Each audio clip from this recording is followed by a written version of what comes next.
Eliza Whitmore pressed both palms flat against the chapel door and did not move.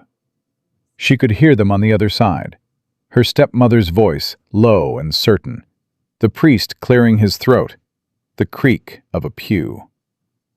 She was 19 years old.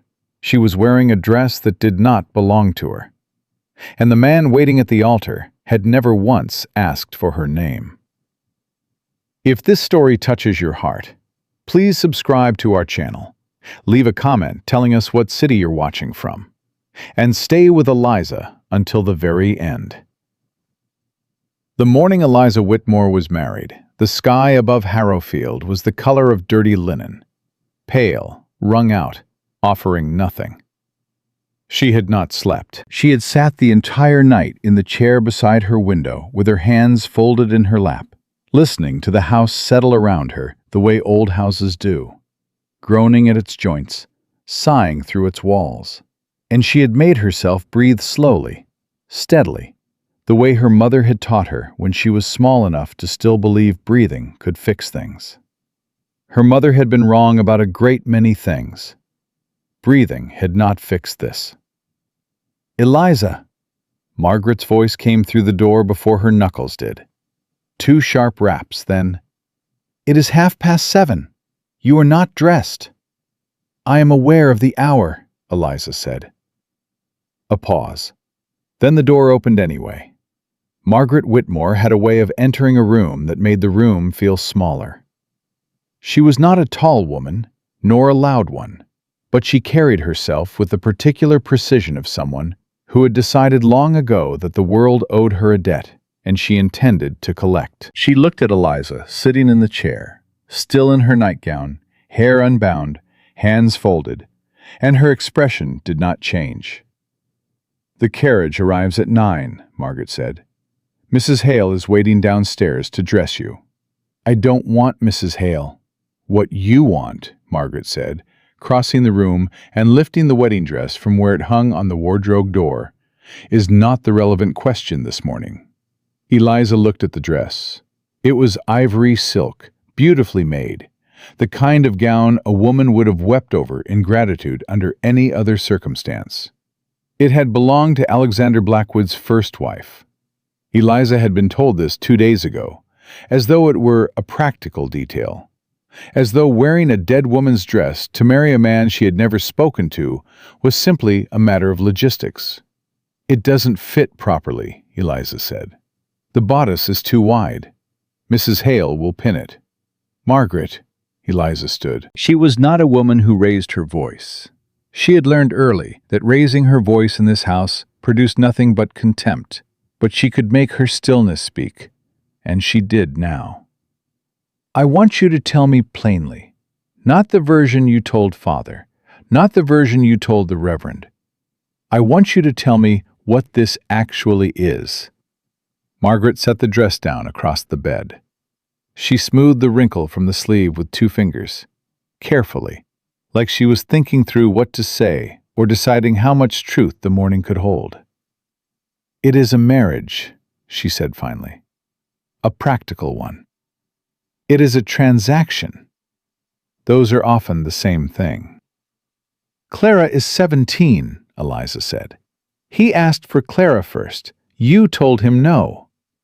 Margaret's chin lifted a fraction of an inch. "Clara is not suited." "Clara is your daughter." The silence that followed was the kind that had weight to it. Eliza had known, from the moment Margaret had sat her down in the parlor 3 weeks ago and explained the arrangement with the careful, bloodless tone of a woman reading a legal document aloud, that this was the truth underneath everything else. Clara was Margaret's blood. Eliza was her late husband's first child, a complication, a remnant of a life Margaret had married into rather than built. She had always been useful to Margaret, in the way a piece of furniture is useful, functional, present, easily rearranged. "The Duke of Blackwood is a wealthy man," Margaret said. "He is offering your family security that your father's situation no longer—" "My father is ill," Eliza said, "and you are selling me while he is too weak to stand up from his bed." Margaret turned to face her then, fully, And for just a moment, Eliza saw something move behind her stepmother's eyes. Not guilt. She didn't think it was guilt, but perhaps the recognition of a word that fit too cleanly. "You will be a duchess," Margaret said. "You will have more in that house than you have ever had in this one." "I will be a stranger in a stranger's house." "Then make yourself less of a stranger." Margaret picked the dress up again and held it out. "Put this on, Eliza. The carriage comes at 9. Eliza had heard 3 things about Alexander Blackwood before she married him. The first was that he had come home from the war with a ruined leg, that a musket ball had shattered his left knee at the Battle of the Bays, and left him with a walk that was more of a controlled fall, slow and deliberate, like a man constantly negotiating with the ground beneath him. The second was that his first wife had died 4 years ago in childbed, and that the child had not survived either, and that Blackwood had not appeared publicly in Harrowfield since the funeral. The third was that his manor sat 3 miles outside of town, on a rise above the river, and that the servants who worked there did not speak of their employer to their neighbors, and that this silence was the kind people around Harrowfield had decided to interpret as dangerous. She had listened to all of this at the dressmaker's, where 2 women in the corner had spoken in the carrying whisper of people who wanted to be overheard. She had not turned around. She had kept her eyes on her own reflection in the glass and thought, "These are the facts. Facts can be worked with. Facts are not the same as fate." She was trying very hard that morning to believe that. The chapel was small and cold and smelled of candle wax and something older. The particular mustiness of a building that held too many people's grief. Eliza walked the aisle on the arm of her father's brother, Uncle Tobias, who had come down from Richmond and who kept his eyes fixed straight ahead and his jaw tight, with the expression of a man performing a duty he had not agreed to but could not refuse. She had not asked him to say anything on her behalf. She had not thought it would do any good. Alexander Blackwood was already at the altar. She had not known what to expect. She had composed in her mind a dozen different versions of him, working from the facts she had, and the fears her imagination added around the edges. But she was not prepared for the reality of him standing there in the cold morning light of the chapel, his hands clasped behind his back, his face turned toward the stained glass window above the chancel, as if he were studying it. He was taller than she had imagined, broad through the shoulders, with a soldier's posture in his upper body that did not quite reach his legs. She could see the stillness in the way he stood, the careful weight distribution, the way his left hand gripped the edge of the altar rail without seeming to mean to. His hair was dark, and there were threads of gray at his temples that had no business being there on a man who couldn't have been more than 35. His face, when he turned toward the sound of her footsteps, was weathered in the way of men who had spent years outside in all conditions. Angular, quiet, the kind of face that gave you very little. His eyes found hers immediately. They were gray, and they were steady, and they stayed on her face for exactly the amount of time required before he looked away. He did not smile. She had not expected him to. Eliza reached the altar and released her uncle's arm. The Reverend opened his book. Margaret sat in the front pew with Clara beside her, and Clara was looking at her lap, and Eliza did not allow herself to look at either of them. "We are gathered," the Reverend began, and beside her, Alexander Blackwood said nothing at all. The vows were short. Eliza said the words that were put in front of her. She heard her own voice come out steady and clear, and she was proud of that, in a bleak sort of way. The small pride of a woman who had decided that if she could not stop this thing from happening, she would at least not tremble through it. When Alexander said his vows, his voice was low and careful, each word placed like a man choosing his footing on uncertain ground. When the Reverend pronounced them married, Alexander turned to face her. He reached out and took her right hand. His grip was light, just his fingers around hers, no more pressure than necessary. "Mrs. Blackwood," he said. It was the first thing he had said to her that was not a vow. "Mr. Blackwood," she answered. He held her gaze for a moment, and she could not read what was in his. She had too little information about this man to translate his silences. And then he released her hand and turned to the Reverend to sign the register. It was done. Margaret kissed her cheek in the churchyard. Clara took her hand and held it for a moment and said, "I'm sorry, Eliza," in a small voice. And Eliza squeezed her fingers once and let go, because there was nothing else to be done with that. Uncle Tobias clapped her on the shoulder as though she had accomplished something, which perhaps she had. Then the carriage was there, and Alexander Blackwood's man, a short, barrel-chested fellow named Hatch, who had the weathered look of someone who had been loyal a long time, opened the door, and Alexander climbed in first, managing the step with a practiced efficiency that told her this was something he had learned not to need help with. Eliza climbed in after him. The door closed. The carriage moved. For a long time, neither of them said anything. The road out of Harrowfield wound through flat farmland and then began to climb toward the river ridge, and Eliza watched the fields through the window and thought about her father lying in his bed at home, probably asleep, probably unaware that his daughter was now 3 miles away and moving farther.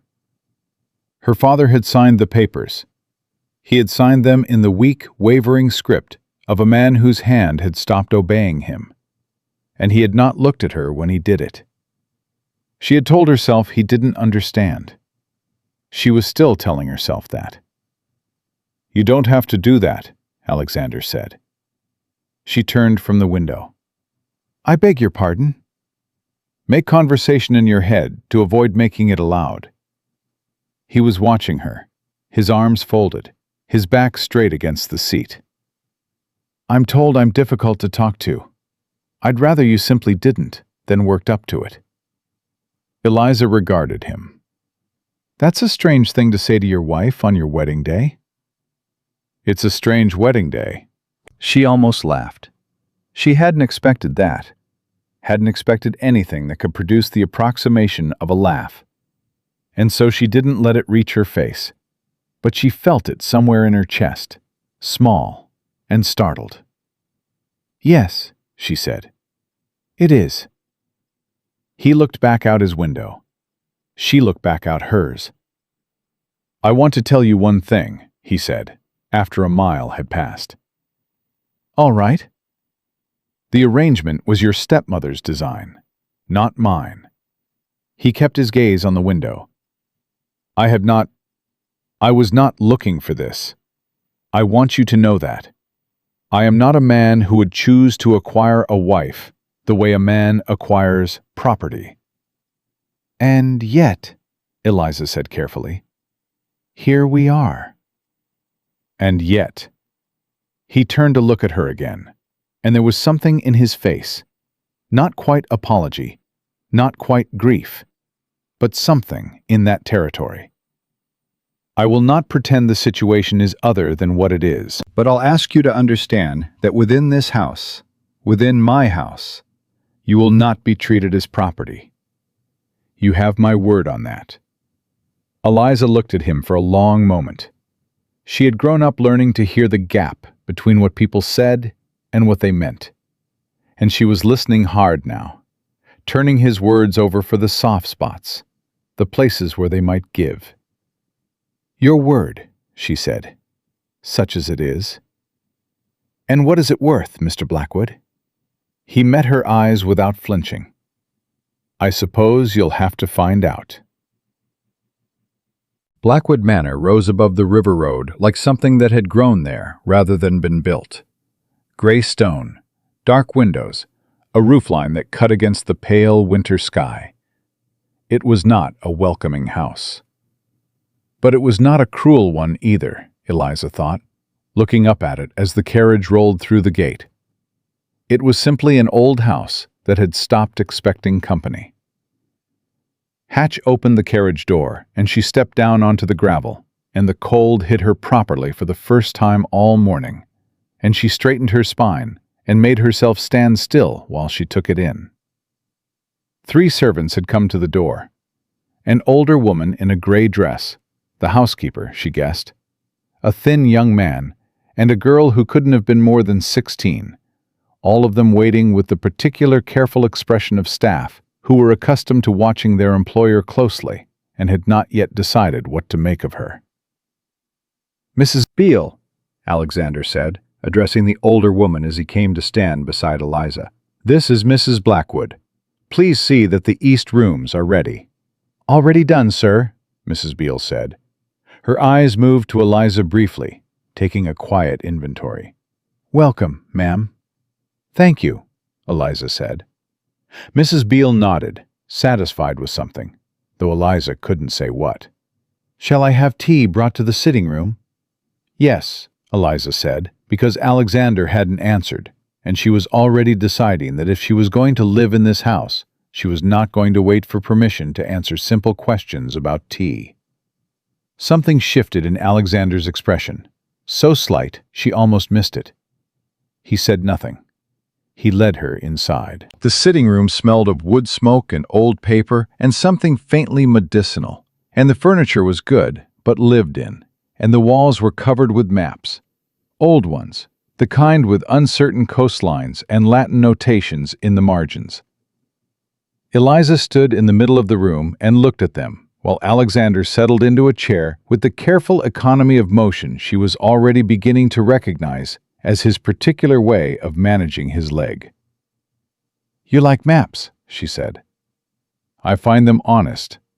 Honest. She turned to look at one up close, a chart of the Atlantic seaboard, dated 1778, with handwritten amendments in pencil that must have been added later. Most maps are full of guesswork. That's what makes them honest, he said. They show you exactly where the knowledge ends. She turned around to look at him. He was watching her with that same gray steadiness, his hands resting on the arms of the chair. Mr. Blackwood, she said, I'm going to ask you a question, and I want you to answer it plainly. Go ahead. Did you know it was supposed to be my sister? The pause before he answered told her that he had expected the question, or something like it. I was informed, he said, that the eldest Whitmore daughter had agreed to the arrangement. Clara is 16. I was told 19. Clara is 16, and Margaret Whitmore wanted to keep her close. Eliza held his gaze. So she told you one thing and gave you another. It appears so. And you accepted the substitution. I was told you had agreed. I had not been asked. Another pause, longer this time. Something moved across his face.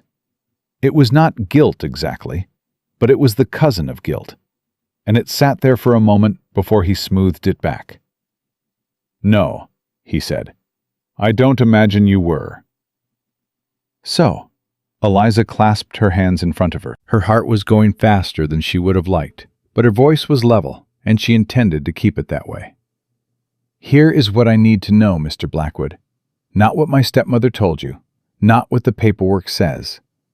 I need to know, what do you actually expect from me in this house? What does this arrangement look like, day to day, from where you're sitting? He studied her for a long moment. Outside, the wind had picked up, and it moved through the eaves with a low, hollow sound.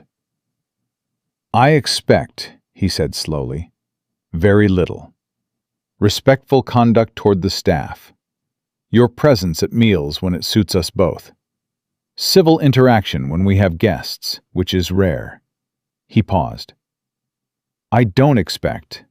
He stopped, started again. The arrangement your stepmother described was practical in nature. I require a household properly managed. I don't require a wife, Eliza said quietly. He met her eyes. I had a wife. The way he said it, flat, final, the three words carrying so much weight they nearly bent the air, told her something she hadn't known how to learn from Margaret's second-hand account or the Reverend's careful discretion. "I'm sorry," she said, and she meant it. Not the polite, reflexive sorry of social convention, but the real kind. The kind that comes from recognizing another person's loss as actual. He looked at her like he hadn't expected that. "Thank you," he said, after a moment. Tea arrived. Mrs. Beale set it between them and withdrew. Eliza poured both cups without asking, because the tea was there and someone had to. And she set one in front of him and kept one for herself and sat down in the chair across the fire. They drank in silence. The fire crackled. The maps watched from the walls. "I want to be useful," Eliza said, when the cup was half empty. "Whatever this is, whatever we are, I don't intend to be a burden in it. I know what you don't need." She looked at him steadily. "I'm telling you what I intend. There's a difference." He was quiet for a moment. Then something happened at the corner of his mouth. Not quite a smile, but the structural beginning of one. The kind that gets stopped before it arrives. "All right, Mrs. Blackwood," he said. "Eliza," she said. "If we're going to be civil about this, you might as well use my name." He looked at her for one more long moment. "Alexander," he said. Then, outside, the wind pressed cold against the old stone walls of Blackwood Manor, and the fire burned, and Eliza Whitmore, Eliza Blackwood now, whether she had chosen it or not, held her teacup with both hands and breathed slowly and thought, "These are the facts. A cold house, a quiet man, a marriage neither of them had asked for. Facts," she reminded herself, "not fate." She was going to have to believe there was still a difference. She found him later that evening, in the corridor outside the library, and she would not have spoken to him except that she nearly walked into a small boy who was sitting against the baseboard with a slate and a piece of chalk, writing letters with the focused expression of someone engaged in important work. Eliza stopped. "Hello," she said. The boy looked up. He was perhaps 6 or 7, with an ink smudge on his chin and wide, dark eyes. "Hello," he said, not particularly alarmed by her. "What are you writing?" "My name," he said. "Ethan." He held up the slate. The letters were large and slightly uneven, but legible. "I know all of it now, except the H." "The H is tricky," Eliza agreed, crouching down to look at it properly. "You've got the E and the T. That's a fine start." "He's teaching me," Ethan said, and jerked his chin toward the library door. Eliza looked at the door. "Mr. Blackwood is teaching you your letters?" "On account of Cook can't read and his mother's busy with the laundry," Ethan said, with the frank, practical logic of small children. "And he said it wasn't right for a person not to know how to read their own name." Eliza looked at the door for a moment longer. Through it, she could hear nothing, just the deep house quiet that she was beginning to understand was this place's natural sound. "The H," she said, turning back to the boy, "is 2 tall lines with a short line across the middle, like a little gate." Ethan considered this. He pressed his chalk to the slate and drew it slowly, tongue between his teeth. It wasn't quite right, but it was closer. "Like that?" he asked. "Almost exactly like that," Eliza said. "Try it again." She was still there, crouched beside him on the corridor floor, with her wedding dress pooled around her, when the library door opened and Alexander Blackwood came out and stopped at the sight of them both. He looked at the boy. He looked at Eliza. He looked at the slate. "She knows about the H," Ethan announced. Alexander said nothing for a moment, but he was looking at her with an expression she hadn't seen on him yet. Something careful and uncertain, and underneath that, something that she had no name for yet. "So she does," he said quietly. Eliza stood and smoothed her skirt. "Good night, Mr. Blackwood." "Good night," he said. "Eliza." She walked back down the corridor toward the east rooms, and she did not look back. And the house settled around her, its old joints, its cold walls. And for the first time since she had pressed her palms against the chapel door that morning, she breathed in and did not have to make herself do it. It came on its own. The second morning at Blackwood Manor, Eliza woke before the house did. She lay still for a moment, listening, the way she used to do as a girl in her father's house when she needed to take the temperature of her room before she walked into it. Old habit. Useful habit. The kind of thing you develop when you grow up learning that the mood of a house can change without warning, and it is better to know what you are walking into before you are already inside it. The east rooms were quieter than she had expected. No footsteps in the corridor, no voices from downstairs, just the low sound of wind off the river and the distant knock of a shutter somewhere that hadn't been latched properly. She got up, washed her face in the cold water from the basin, and dressed herself, because she had not brought a lady's maid and was not about to ask for one. She was at the bottom of the stairs before she heard the voices. Not many, just two, coming from the direction of the kitchen passage. Mrs. Beale and a woman she hadn't met yet, talking in the low, rapid way of people who believe themselves alone. Eliza did not slow her steps, but she did not make any extra noise either. "Doesn't expect her to last the month," the unfamiliar voice was saying. "That's unkind," Mrs. Beale said firmly. "I'm only saying what Hatch said. Hatch says a great deal of things he ought to keep to himself. She's younger than the first one was, and the first one—" "Enough!" Mrs. Beale's voice came down like a hand on a table. "She is Mrs. Blackwood, and she is in this house, and that is all that matters. Now get those biscuits off the heat before they burn." Eliza rounded the corner into the hallway and nearly collided with a young housemaid, who went scarlet from her collar to her hairline and clutched her tray with both hands. "Ma'am," the girl managed. "Good morning," Eliza said pleasantly. "The biscuits smell wonderful." She kept walking. Behind her, she heard the girl exhale. She didn't last the month. She turned the phrase over in her mind, the way you work a stone loose from soil. Not angrily, but methodically, feeling for the edges of it. She understood what it meant. The first Mrs. Blackwood had died in this house. The servants had watched that happen. They were watching her now, the way people watch a sky that has gone the wrong color.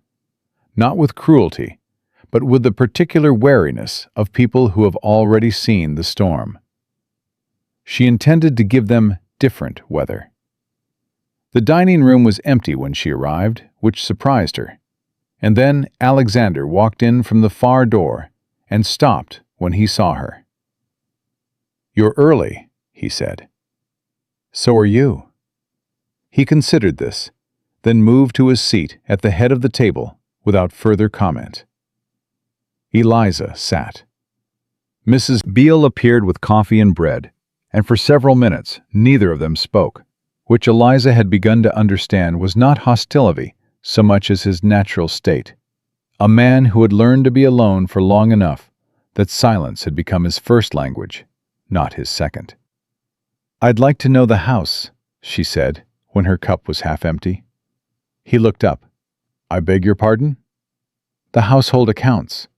What's managed, what isn't. The state of the larder and the linen and the staff arrangements." She set her cup down. "You said you need the household properly managed.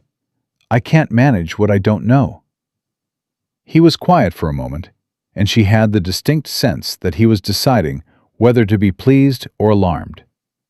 "Mrs. Beale handles most of it," he said. "Then I'll speak with Mrs. Beale. I'm not asking to upend anything. I'm asking to understand it." He looked at her steadily. "You've been here one night." "I know." She met his eyes. "I'm a fast learner." Something shifted in his face. That fractional rearrangement she was getting better at reading. The one that meant he had expected one thing and received another. He picked up his coffee.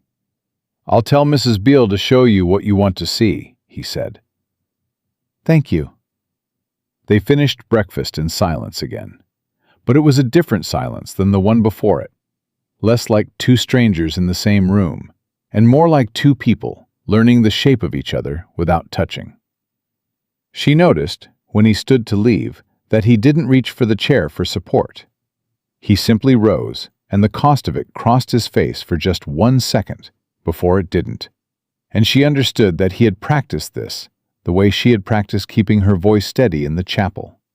The small private work of refusing to be diminished by something you cannot change. She said nothing. She poured herself more coffee. Mrs. Beale showed her everything.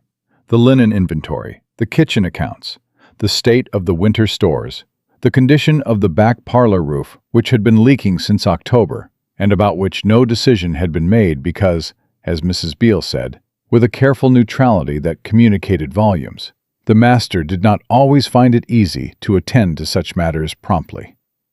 "He manages what he can," Mrs. Beale said, and it was clearly both an explanation and a defense. "I can see that," Eliza said, and meant it without qualification. What she could see, moving through the house room by room, was that Blackwood Manor was not neglected so much as it was suspended. A house that had stopped partway through becoming something, and then simply held still. The furniture was good, and the floors were clean, and the fire grates were kept properly, but there were rooms with their shutters drawn that hadn't been opened in seasons. A music room with a sheet over the pianoforte, a small sitting room off the library that had the dense, untouched quality of a space someone had decided not to enter anymore. "Whose room was this?" she asked, standing in the doorway of that last one. Mrs. Beale hesitated, only for a half second, but Eliza caught it. "Mrs. Blackwood's sitting room," she said. "The first Mrs. Blackwood." "I see. He's not asked anyone to change it," Mrs. Beale said, carefully. "So we've left it." "Of course," Eliza said, and pulled the door gently shut. She stood outside it for a moment, her hand still on the knob, and thought about the dress she had worn yesterday. The ivory silk, pinned at the bodice because it didn't fit. She thought about how a man who had loved his wife enough to leave her sitting room untouched for 4 years had dressed his new wife in the first wife's gown, and she could not decide if it was grief or carelessness or something in between. And she filed it away for later, because this was not the moment to examine it. She had a leaking roof to deal with first. She found the name of the carpenter in Harrowfield from Hatch, and she wrote the letter herself that afternoon, and she did not ask Alexander. She left the sealed letter on the hall table, where the outgoing post was kept, and said nothing about it at dinner, and neither did he. But 2 days later, when the carpenter arrived, Alexander looked at her across the breakfast table and said, "You sent for Patterson." "The roof was leaking," she said. "I know it was leaking." "Then it needed seeing to," she said, and waited. He looked at her for a long moment. Then he went back to his toast. "It needed seeing to," he agreed. And that was the end of it. And Eliza took a sip of coffee to hide the small, fierce satisfaction that went through her like a current. She found Ethan every day after that, in various corners of the house, practicing his letters. He had graduated from Ethan to Cat and Hat and the beginnings of River, and he showed her his progress each afternoon with the specific gravity of a child presenting important documents for review. Eliza corrected his letters with a seriousness that matched his, and told him he was doing well, and meant it. "He used to teach me more," Ethan said one afternoon, with the slate balanced on his knees. "But he stopped for a while, after the bad spell." Eliza kept her expression easy. "What's a bad spell?" Ethan thought about it. "When he doesn't come out of his study for a long time," he said. Cook says it happens sometimes. He comes out looking like he hasn't slept, and his leg hurts worse, and he's real quiet, even by his standards." He paused. "I don't bother him during those, even when I really want to show him something." "That's very considerate of you," Eliza said. "Cook says the war did something to him that didn't heal right," Ethan said, with the frank simplicity of a child who has heard adults talk and understood more than they realized. "Like how sometimes a bone knits wrong." Eliza looked at the boy for a moment, at his ink-smudged chin and his careful dark eyes, and felt something tighten in her chest. "Yes," she said quietly. "Sometimes it goes like that." She found the sketchbook on a Thursday. She had not been prying. She had been looking for a specific atlas that Mrs. Beale had mentioned was kept in the library, somewhere on the lower shelves, and she had been working her way along the bottom row when her hand caught the edge of something that wasn't a book, softer, with a cloth cover. And she pulled it out, thinking it was a journal, and opened it to see what it was, before she understood what she was looking at. Drawings. Pencil, fine-lined, detailed. The first few were landscapes, the river, the tree line, the ridge above the house. And then there were drawings of the staff, Hatch and Mrs. Beale, and the young housemaid caught in small moments of motion. And then she turned another page and her breath stopped. It was her. Her at the breakfast table, her hands around her coffee cup, looking toward the window. The lines were quick but precise, the way a person draws something they have looked at carefully and for some time. She turned the page again. Her, in the corridor, crouched beside Ethan with the slate. The angle was from above, from someone standing in the library doorway, which meant— her mind worked backward with the cold efficiency of a woman doing sums— which meant he had been standing there watching them that first evening for longer than he had let on. She turned another page, and another. 3 drawings, all her. She stood up. She put the sketchbook back exactly where she had found it. She found the atlas. She left the library. She did not say anything to anyone, but that evening at dinner she looked at him across the table and thought, "You have been watching me." And he looked back at her with his usual gray steadiness and said, "Patterson made good progress on the roof today." And she said, "So I heard." And neither of them said anything about the sketchbook.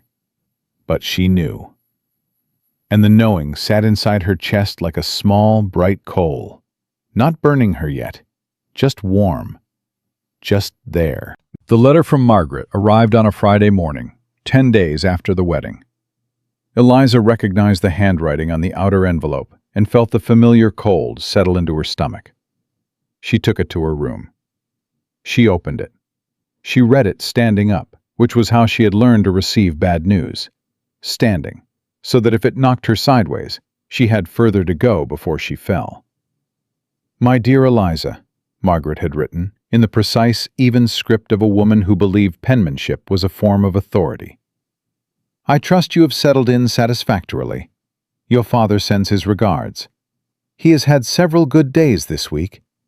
Clara was engaged at the Whitfields' dinner Tuesday last and conducted herself beautifully.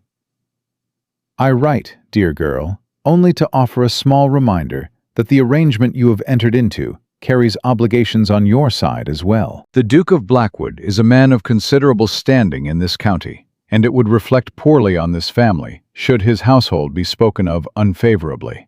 I trust you are making every effort to be what is required. And then, at the very bottom, almost as an afterthought, do make yourself agreeable to him.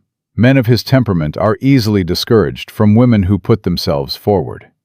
Eliza read this last line twice. Then she folded the letter, set it on her writing table, and went to find Alexander. He was in his study. She knocked. "Come in."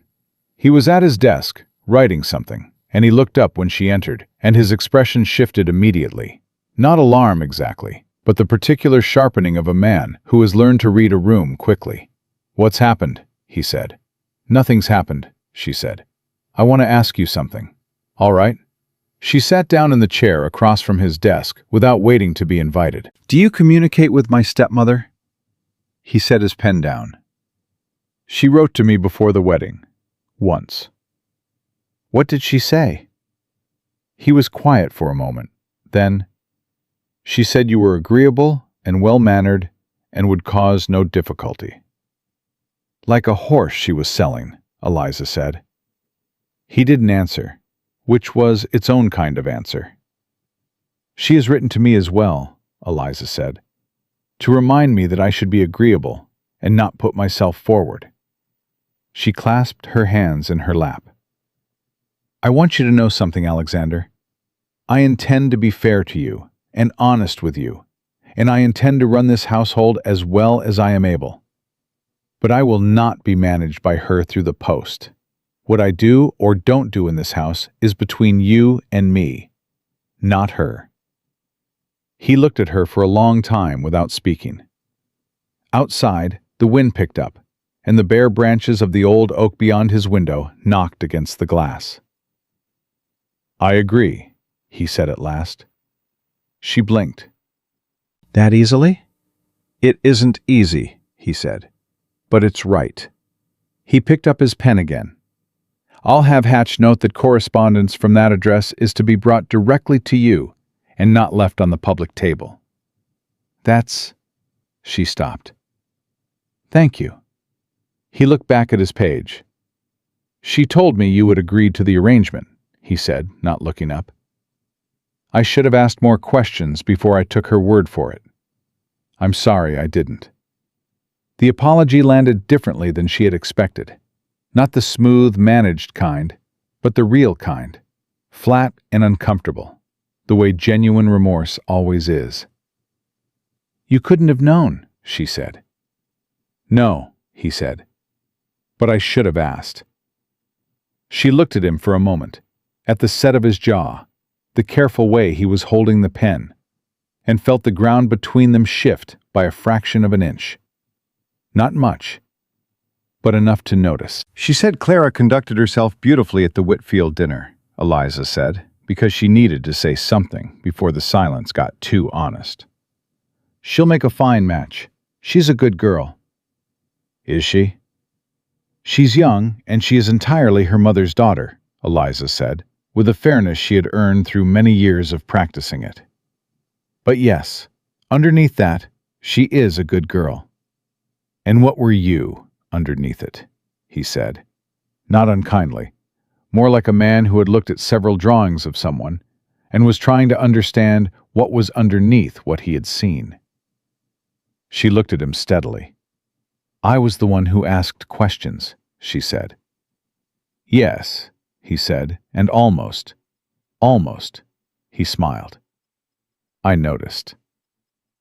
That night, she lay awake and stared at the ceiling and thought about the sketchbook. 3 drawings, quick, precise lines. The angle from the library door. He had been watching her with more attention than he had let on. A man who drew what he looked at carefully, and who had looked at her, and who had said almost nothing about any of it. She turned onto her side. The house breathed around her.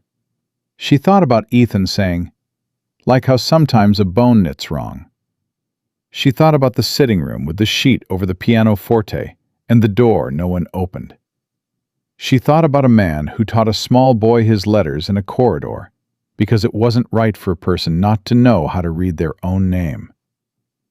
She was beginning to understand that Alexander Blackwood was not what she had been told, and not what the town had decided, and not quite what he had told her either. He was something she didn't have a name for yet, something built out of grief and precision, and a particular kind of stubborn, quiet decency that had survived things she didn't yet know the full shape of. And she thought, "I want to know the full shape of it." That frightened her more than anything Margaret had ever done to her. Because wanting to know a person, wanting to understand them, was the beginning of caring what happened to them. She had not come here to care. She had come here because she had no choice.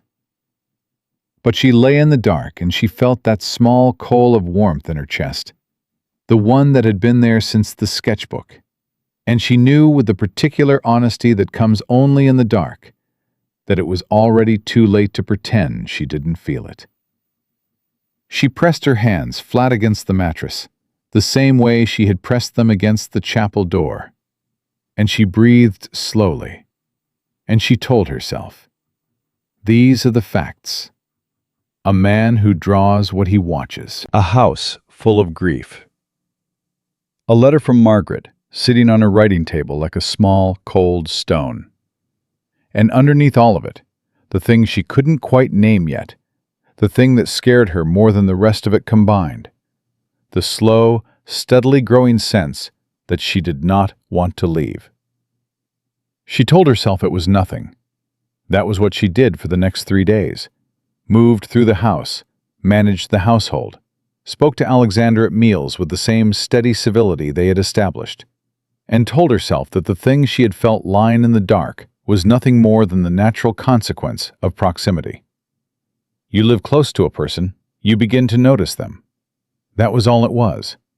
That was a fact she could work with. And then the bad spell came, and she understood that she had been wrong about almost everything she thought she understood about him. It started on a Tuesday. He didn't come down to breakfast, which was unusual enough that she noticed it, and Mrs. Beale brought his tray up and came back down with it untouched, and said nothing, and Eliza said nothing either, and they moved around each other in the careful way of women who understood the same thing without discussing it. By Wednesday, the study door had not opened since the evening before. By Thursday morning, Ethan had stopped sitting in the corridor outside the library. He sat instead in the kitchen, quietly, drawing letters on his slate with less of his usual focus. And when Eliza passed through and asked how he was doing, he looked up and said, "He's having a bad spell," with the resigned matter-of-factness of a child who had learned not to fight certain weathers. "I know," Eliza said. "Last time it went 6 days," Ethan said. She looked at him. "Does anyone check on him?" "Hatch leaves a tray, but he doesn't eat much." Ethan turned back to his slate. "Cook says to leave him be. She says he comes out when he's ready." Eliza thought about the untouched breakfast tray. She thought about a bone that knits wrong.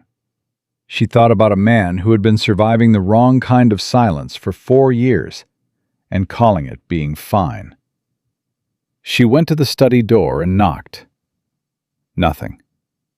She knocked again, 3 firm raps. Not aggressive, but not apologetic either. "I'm not available," came from the other side. His voice was rough, like someone who had not used it in a day and a half. "I know," she said. "I'm not asking you to be. I'm asking you to open the door." Silence. "I'm going to stand here until you do," she said. "I have no particular place to be." A long pause. Then she heard the uneven tread of his footsteps, slower than usual, heavier, and the door opened.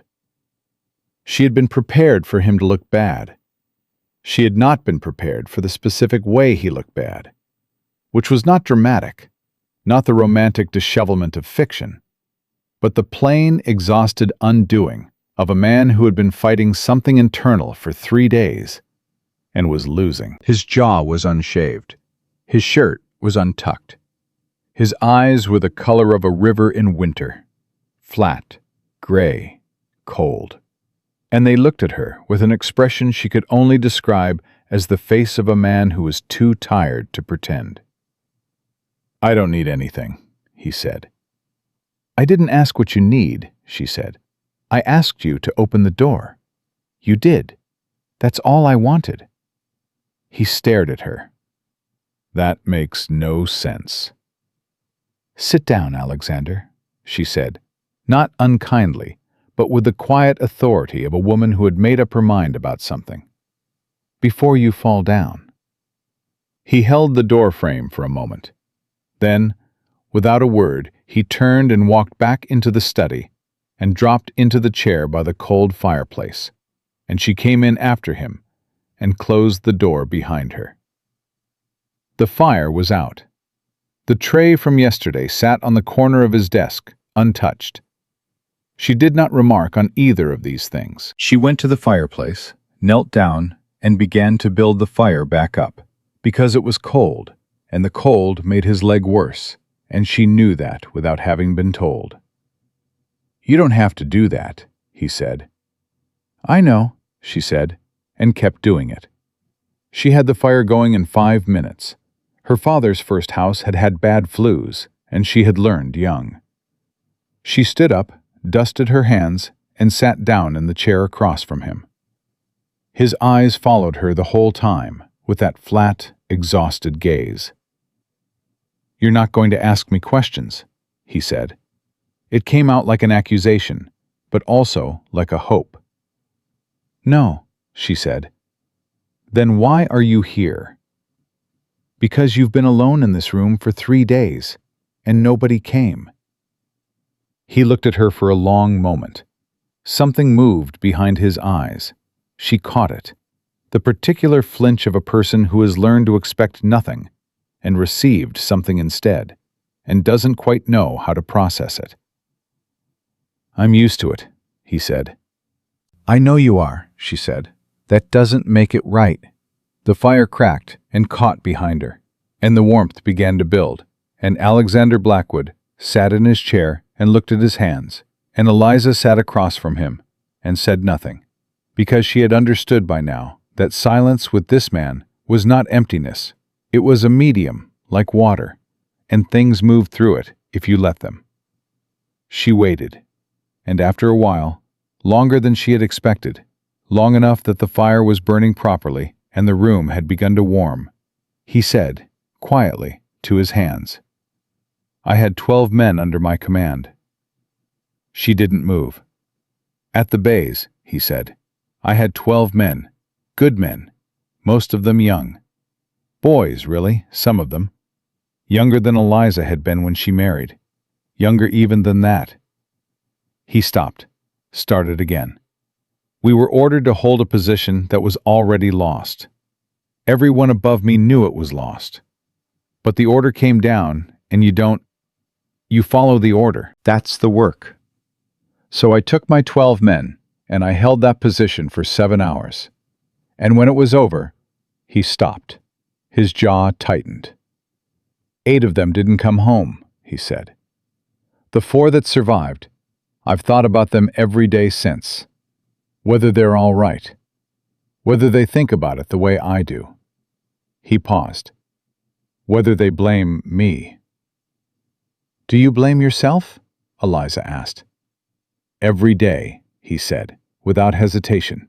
Like a man answering a question he has asked himself so many times, it no longer requires thought.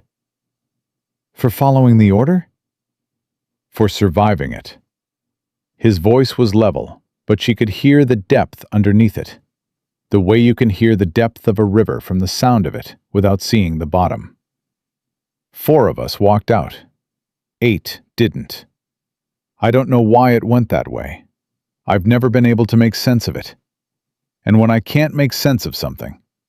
He gestured, a small, tired motion, at the room around him. "It gets like this."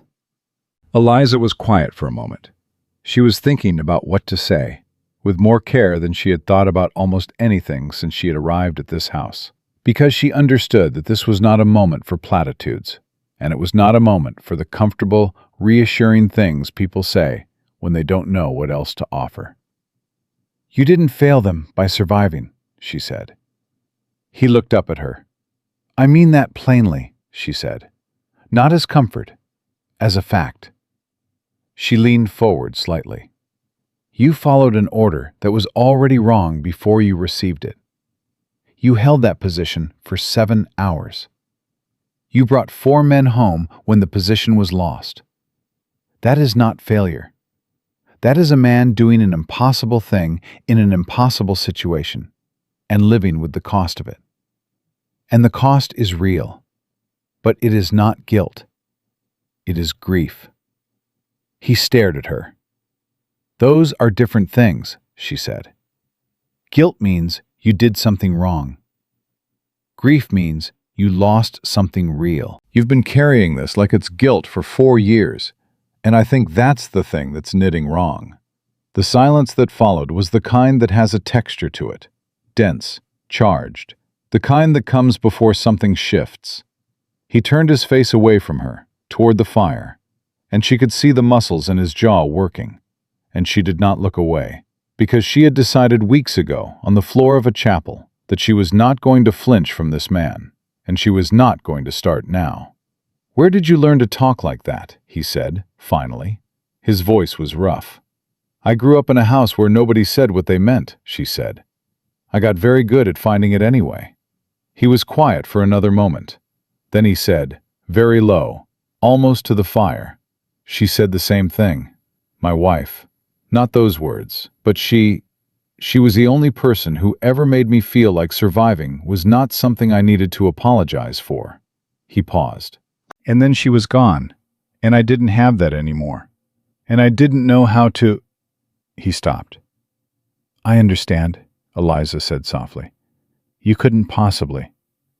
"I lost my mother when I was 11, she said, "and I watched my father stop being himself after she died, piece by piece, until the man who signed those papers last month was barely the man I remembered. So no, I don't know what you've been through, but I know what it looks like when grief takes up more space than the person carrying it. And I know that it doesn't have to." He turned back to look at her. There was something in his face that she had never seen there before. Not the controlled, gray steadiness of the man she had been eating breakfast across from for 3 weeks, but something open, something that had been held shut a long time and had come loose at the hinge. "Why are you telling me this?" he said. "Because you told me something," she said simply, "and because it's true." He held her gaze for a long time, long enough that the fire popped and settled, and a log shifted, and the light changed between them. Then he reached across and picked up the untouched tray from the corner of his desk and put it on the table between their chairs and said, in a voice that was quiet and careful and entirely different from any voice she had heard from him before, "Will you sit with me while I eat something?" "Yes," she said. "I will." She told herself, walking back to her rooms later that night, that nothing had happened. That was the story she was telling herself, and she was holding on to it with both hands, because the alternative, the acknowledgement of what had actually passed between them in that room, was something she was not ready to put words to. She had sat with him for 2 hours. He had eaten. He had talked, not much, not easily, but more than she had heard from him in all the preceding weeks combined. He had told her about his men by name. Thomas Rafferty, who had been 21 and had a girl waiting for him in Baltimore. John Slade, who had been the best shot in the regiment and who would like to read aloud from a battered copy of Pilgrim's Progress during the long waits between movements. Joseph Kerr, who had been afraid of horses and had somehow ended up in the cavalry, and who had laughed about it with the particular fatalism of a man who understood that life rarely asked your preferences before perceiving. She had listened to every word. She had not offered comfort in the easy, deflecting way. She had listened like someone who understood that being heard was different from being soothed, and that sometimes it was the only thing worth offering. When she finally stood to leave, he had risen too, slower than usual, his leg plainly worse from the cold of the past days, and he had said, "Eliza," just her name, and she had turned, and he had looked at her with that open, unguarded expression that she was already understanding she would not see often and would not forget. And he said, "Thank you." "Don't thank me," she said. "Just eat breakfast tomorrow."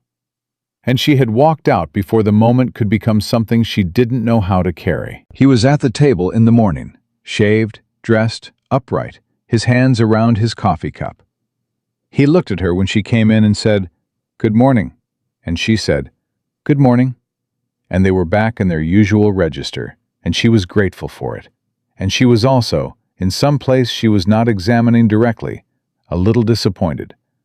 And that last part she did not look at. Mrs. Beale, she noticed, looked at them both with an expression she was being very careful to keep neutral.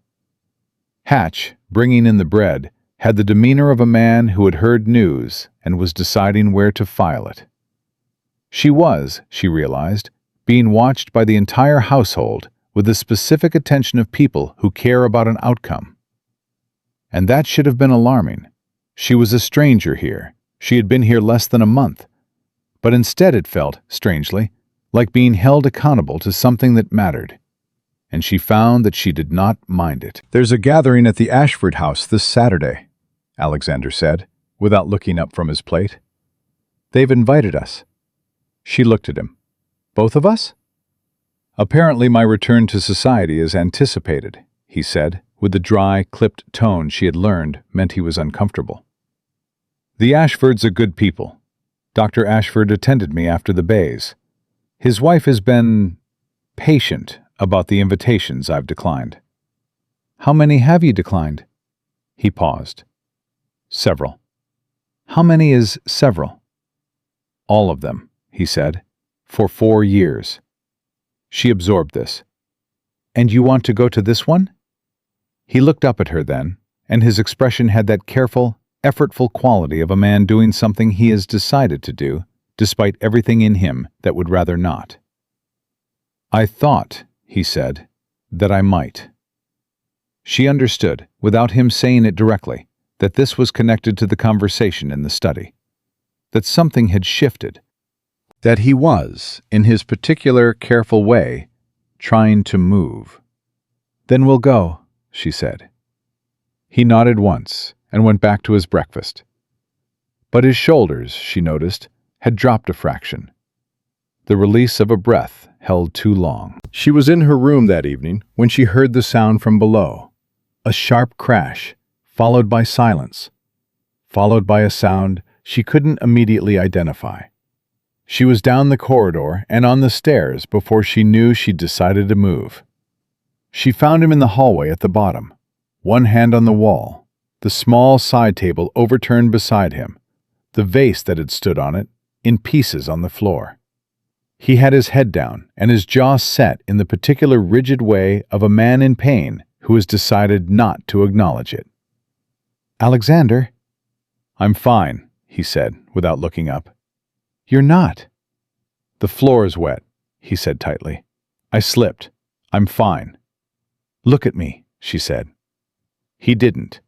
She could see the effort it was costing him, not just his leg, but the pride of it, the particular humiliation of having been seen in the act of falling. She walked over to him. She stood close enough that he would have had to look at the floor to avoid looking at her. And she did not touch him. She did not reach out. She simply stood there and waited until his jaw loosened slightly, and he raised his eyes. "I'm fine," he said again, but quieter this time. And it was not quite true, and they both knew it. "I know," she said in the same tone, which meant, "I know you want that to be true, and I'm going to let you have it, and it costs me nothing." He looked at her for a moment. Then he bent down, slowly, and picked up the table and set it back against the wall. She crouched and gathered the larger pieces of the vase without being asked, and carried them toward the kitchen passage. And when she came back, he was already walking toward the library, slower than usual, but upright, his hand not quite touching the wall as he went. She did not say anything. She went back upstairs. She sat at her writing table for a long time, not writing anything, just sitting with her hands flat on the surface and her heart going faster than she would have liked, thinking about a man who refused to accept help and then said thank you with his whole face when she gave it to him anyway. She was in serious trouble. She understood that now with a clarity that had nothing comfortable about it. She had come here as a transaction. She had intended to stay in her lane, manage the household, keep her walls up, survive the situation with her dignity intact. That had been the plan. The plan was failing. And then the second letter arrived, not from Margaret this time, but postmarked Richmond, in a hand she didn't recognize, addressed not to her, but to Alexander. And Hatch, per the instructions Alexander had given, brought it to her table instead of leaving it in the hall. She didn't open it. She wasn't going to open it. But she could see the return name on the outer fold, and she looked at it for a long time in the thin winter light from her window. Hartfield and Associates, attorneys at law. She set it down carefully and looked at it and thought, that is a letter from a lawyer. And lawyers, in her experience, did not write letters that made things simpler. She thought about the estate, about Alexander's title, his land, the house around her that was already beginning to feel less like a stranger's walls and more like something she was responsible for. She thought about the fact that he had no heir, and that he had been declining invitations for 4 years, and that there were people in Harrowfield who watched this house the way people watch a dying thing, not with cruelty necessarily, but with the particular attention of those calculating what comes next. She set the letter on the tray for him to find, and she went to bed, and she lay in the dark and thought, whatever that letter says, it is going to change something. She didn't know what yet, but she had learned, in this life, to pay attention to the letters that arrive from lawyers, because they always said one of two things: that something you thought was safe had stopped being safe, or that something you thought was yours had never quite been yours at all. She pressed her hands flat against the mattress, the way she always did when she needed to stop herself from reaching for something she couldn't hold. She breathed. She waited. Alexander came down to breakfast the next morning, and the letter was already gone from the tray. Eliza knew because she watched his eyes go to it the moment he entered the dining room. A quick, controlled glance, the kind a man makes when he is checking for something he already knows is there. And then the glance stopped, and something crossed his face that she couldn't fully read. And he sat down and poured his coffee and said nothing. She waited. "You saw the letter," he said finally. Not a question. "Hatch brought it to my table per your instructions," she said. "I didn't open it. I left it on the tray." "I know you didn't open it." He set the coffee down. "I'm asking if you saw the return name." "Hartfield and Associates," she said evenly. "Yes." He was quiet for a moment. Then, "They've written before, 3 times in the past year. I haven't answered." She looked at him. What did they want? He turned his cup in his hands, a slow rotation, and she had learned by now that this was what he did when he was deciding how much of a thing to say. "There's a question of succession," he said. "The estate. The title. My father's eldest brother have a son, Edmund Hartfield, through the female line, which is not a direct claim, but is apparently enough to make inquiries." He paused. "They want to know if I intend to produce an heir." The word landed between them with a weight that neither of them immediately moved to address. Eliza kept her face steady. "And do you intend to answer them this time?" "I don't know," he said. And then, lower, "I don't know what to answer." She understood what he was saying underneath what he was saying. She had been his wife for 5 weeks. They had been civil. They had been, in their careful way, something approaching honest with each other. But the practical reality of this marriage, the parts of it that her stepmother had arranged in bloodless practical terms, had not been spoken of directly between them. And they both knew it, and they had both, by silent mutual agreement, been leaving it alone. "Then we don't answer yet," she said. He looked up at her. "We don't have to answer a lawyer's letter on the lawyer's schedule," she said. "When you know what you want to say, you'll say it." Something in his face loosened by a fraction. "You make it sound simple." "It isn't simple," she said, "but it's true." He picked up his coffee again. Outside, she heard Ethan in the corridor, the familiar chalk scrape on the slate. And for a moment, neither of them spoke, just listening to that small, ordinary sound. And it was the most domestic thing Eliza had felt since she arrived in this house. "The Ashford gathering is Saturday," he said. "I remember." "I'd like you close," he said, and then, as if aware of how that sounded, added, "It has been a long time since I've been among people socially. I may not manage it gracefully." "I'll be right there," she said. "And if you want to leave, we leave." He nodded once. "All right." They finished breakfast without further conversation, and it was the most comfortable silence they had shared yet. And Eliza thought, something is changing. She couldn't say exactly when it had started. She was not sure it had started at a single point, so much as accumulated, the way water will find its way through stone, not by force, but by constancy. She was also, if she was being honest with herself, which she was trying to be, terrified of it. The Ashford house was warm and loud in the way of a home that had always expected company. And the moment they walked through the door, Eliza felt the shift in the room, the particular recalibration of a social gathering when someone unexpected arrives. She felt every eye, and she did not let herself show that she felt them. Dr. Ashford met them in the entry hall, a broad, red-faced man with the unaffected warmth of someone who had spent his life being trusted with people's worst moments and had come out of it genuinely kind. He shook Alexander's hand and held it for a moment longer than a formal handshake required, and said, "It's good to see you, Alexander. It has been too long," in a voice that meant every word. "It has," Alexander said, and his voice was careful, but there was something underneath it. Gratitude, maybe, or the thing that comes before gratitude. Recognition. "And Mrs. Blackwood." Dr. Ashford turned to her and took her hand. "Welcome. We are very glad you're here." "Thank you," she said. "So am I." She meant it more than he knew. Mrs. Ashford appeared at her husband's elbow, small, bright-eyed, with the decisive energy of a woman who had managed her own household so efficiently that she had leftover capacity for everyone else's.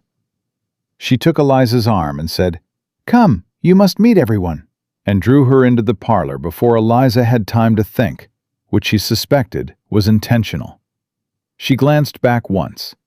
Alexander was still with Dr. Ashford, and the doctor was talking quietly, and Alexander was listening with his head slightly bent, and he looked, not comfortable exactly, but present, genuinely present, in a way she had not seen him in company before. She let herself be taken into the parlor. There were 12 people in the room, and Eliza had 11 of them measured within the first 20 minutes. Which ones were curious? Which ones were kind? Which ones were performing kindness while actually conducting an assessment? She had grown up in a house with Margaret Whitmore. She knew every variety of the species. The one she hadn't measured in 20 minutes was a woman named Mrs. Caldwell, narrow-faced, beautifully dressed, perhaps 40, with a particular manner of a woman who had decided her opinion was the correct one, and arranged her social interactions accordingly. She had looked at Eliza from across the room with an expression that was too carefully polite to be genuine. And when she finally crossed to speak with her, it was with the momentum of a woman executing a plan she had made in advance. "Mrs. Blackwood," she said warmly, "what a pleasure. We've been so curious about you." "Have you?" Eliza said pleasantly. "Of course." Alexander's marriage came as quite a surprise to us all. She tilted her head. "We had no idea he was considering it. And so suddenly, too." "The best decisions often are," Eliza said. Mrs. Caldwell smiled with her mouth. "You're from Harrowfield originally? Your family is the Whitmores?" "That's right." "I believe I knew your father years ago, before his illness." A pause, timed. "And your stepmother, of course. Margaret Whitmore is very well thought of in certain circles." She is a capable woman, Eliza said, with absolute neutrality. Mrs. Caldwell leaned in slightly, lowering her voice in the manner of someone preparing to share what she has already decided to share. I hope you won't think me forward, Mrs. Blackwood, but we do care about Alexander. A great deal. After everything he's been through, losing Catherine, the war, we want to be sure that he's... She paused, as if searching for the word, though Eliza suspected she had not been searching at all. That the people around him have his best interests at heart. Eliza looked at the woman directly, the way she had learned to look at problems, clearly, without blinking.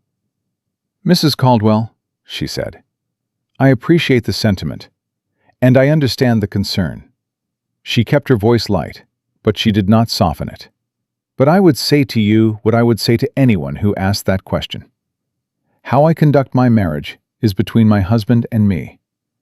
And I believe you'll find, in time, that your concern is not necessary. Mrs. Caldwell blinked. She had not expected that. Of course, she said, after a beat. I meant no offense.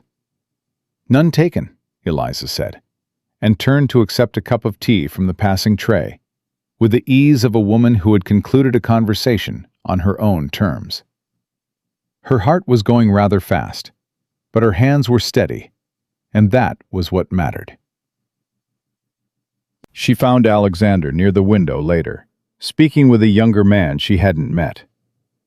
And when she moved to his side, he shifted slightly, automatically, to make room for her in the conversation. A small, unconscious gesture, the kind of thing people do when they have decided someone belongs near them. He introduced her. My wife, Eliza. Not Mrs. Blackwood, not formally, just her name, like it was a simple fact, like it had always been one. She took her place beside him and stayed there for the remainder of the evening. On the carriage ride home, he said, You handled Mrs. Caldwell. She handled herself, Eliza said. I just declined to be handled by her. He made a sound that was not quite a laugh, but was clearly in the vicinity of one. She felt it warm something in her chest. She was Catherine's friend, he said, after a moment. I suspected something like that. She means well, he said, in her way. Most people who cause damage mean well, in their way, Eliza said. That's what makes it complicated. He was quiet, and then he said, I should have explained more about Catherine before you went into that room. It wasn't fair to send you in without knowing the landscape. You couldn't have anticipated Mrs. Caldwell specifically. I could have given you something to work with. You gave me enough, she said. I managed. You did. And then, quietly, looking out the window at the dark road, you managed rather well. She didn't answer, because the way he said it, that low, careful warmth, was something she needed a moment to set aside before she could trust her own voice again.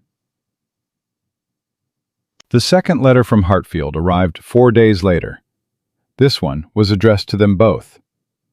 Eliza opened it at the breakfast table because it was in front of her and Alexander's hands were occupied, and he said, Go ahead, without looking up. And she read it with the particular focused attention she gave to things she suspected were going to require action. It was not a simple inquiry about succession. It was a formal challenge. Edmund Hartfield, through his attorneys, was contesting the validity of the Blackwood estate's entailment on the grounds that the current Duke had entered into what they termed an expedient marriage of uncertain legitimacy, and was requesting a legal review of the title's inheritance provisions. She read it twice. Then she set it down. Alexander, she said. I heard you reading it, he said. He had gone very still. The second page. She looked at the second page, and there it was, buried in the formal language like a splinter under skin, a reference to inquiries made in Harrowfield regarding the circumstances of the Blackwood marriage. Inquiries, the letter noted, that had produced testimony suggesting the union had been arranged without the full and free consent of both parties. Someone had talked. Someone in Harrowfield had told Edmund Hartfield's lawyers that this marriage had not been freely chosen. She set the letter down and looked at Alexander, and he was looking at her already, and his face was the controlled, carefully held face of a man who was working very hard not to show what he was thinking. "It's Margaret," she said. It was not a question. "I don't know that." "I do." She stood up. She was surprised by how calm she felt. Not numb, but clear, the way a sky goes clear after a storm. "She has been maneuvering since before the wedding. She told you I agreed. She substituted me for Clara. She wrote to remind me to be agreeable, and now she has spoken to a lawyer who has a financial interest in contesting your estate." She looked at him. "This is Margaret working every available angle to, what? Keep influence? We claim something? I don't know her full plan, but she is in this letter." He was quiet for a moment. Then, "The claim about consent is technically true," she said without flinching. "I did not consent. I was informed. Which means if they push it, it means they have something to work with," she said. "Whether it amounts to anything legally is another question."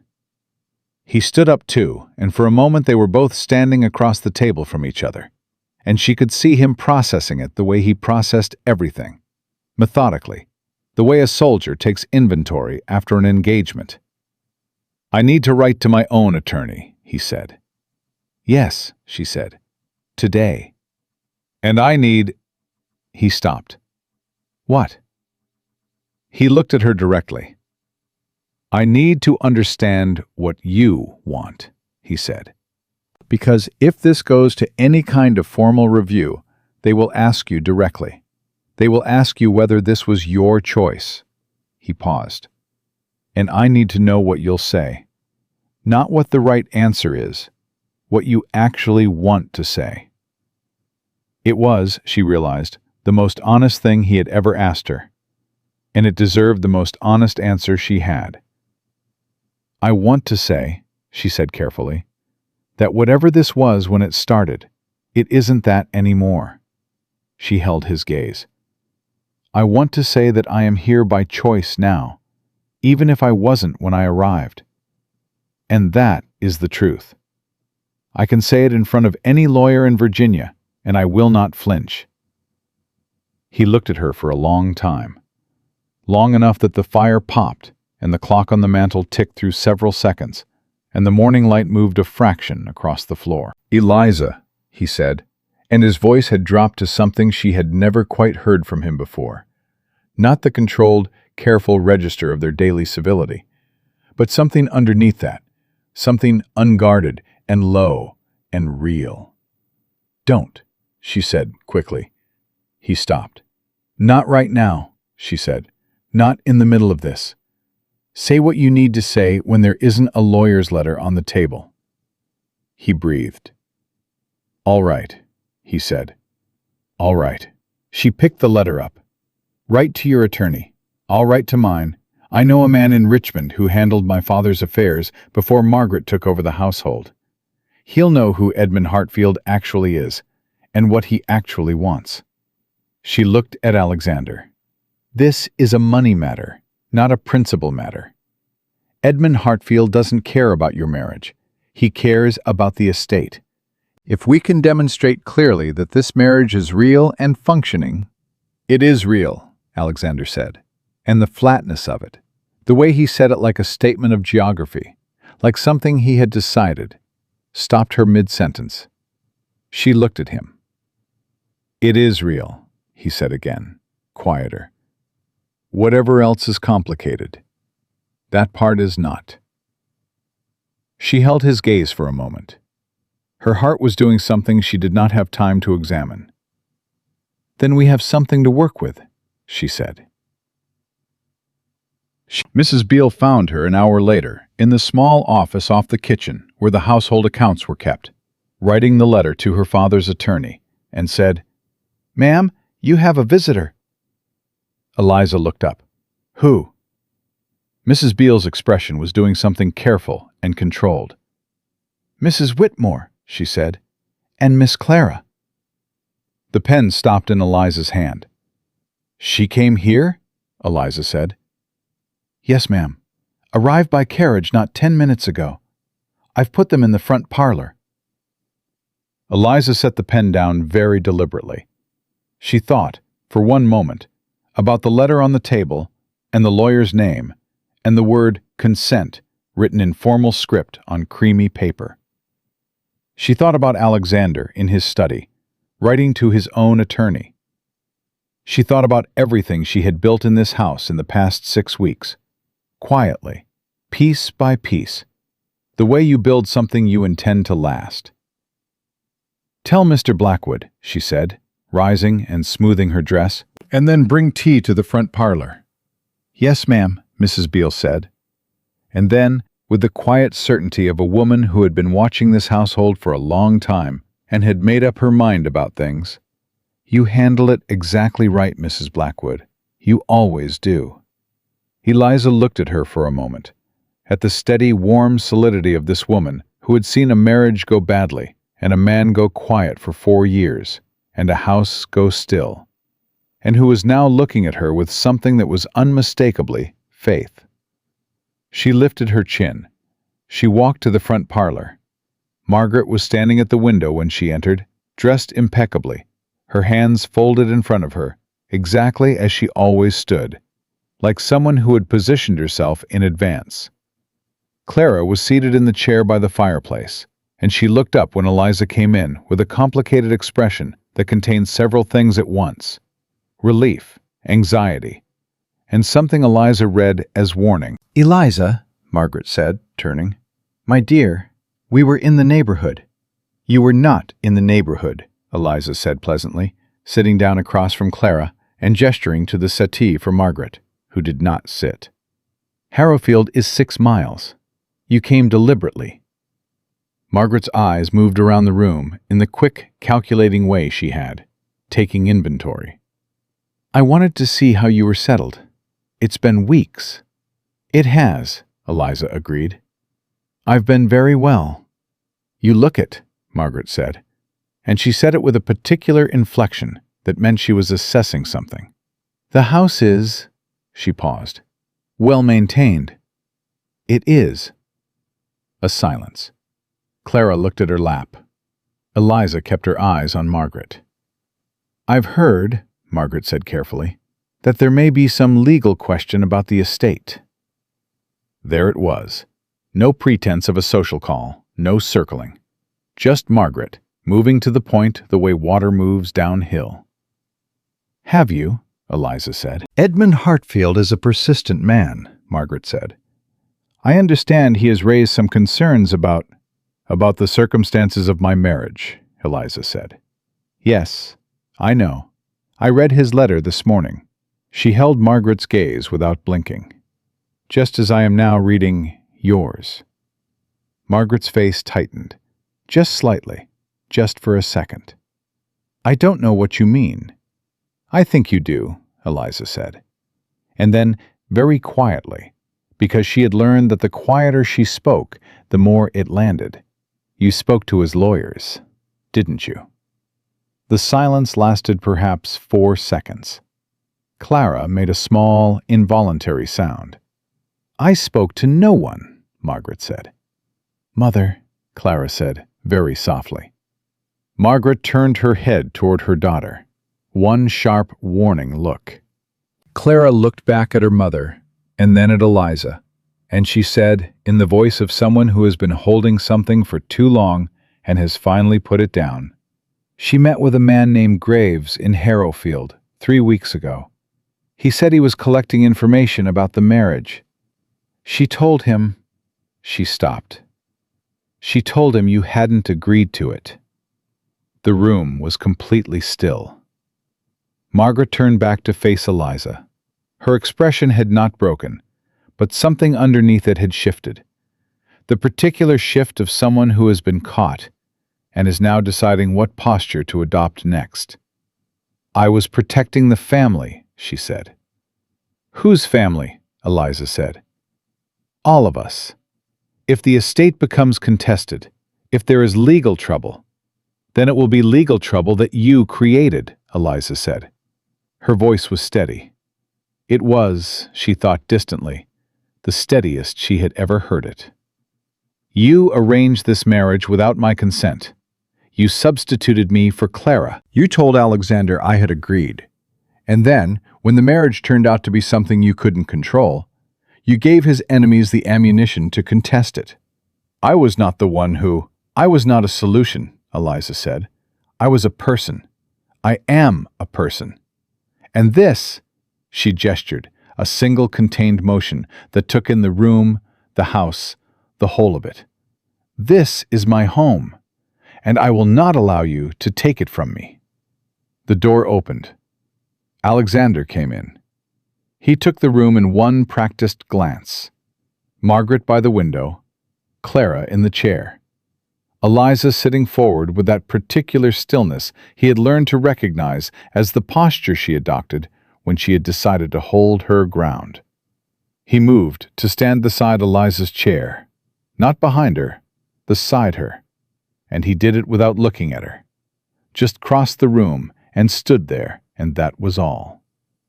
Margaret looked at him. Something in her face recalculated. Mrs. Whitmore, Alexander said, in the flat, controlled voice of a man who had commanded soldiers. I believe you know why you're here. I came to see my stepdaughter. You came because Edmund Hartfield's lawyers contacted you for information, and you provided it, he said. I've already heard from my own attorney this morning. Your conversation with a man named Graves is documented. Clara made another sound, a small, distressed breath. Margaret said nothing. For the first time in Eliza's memory, she said nothing.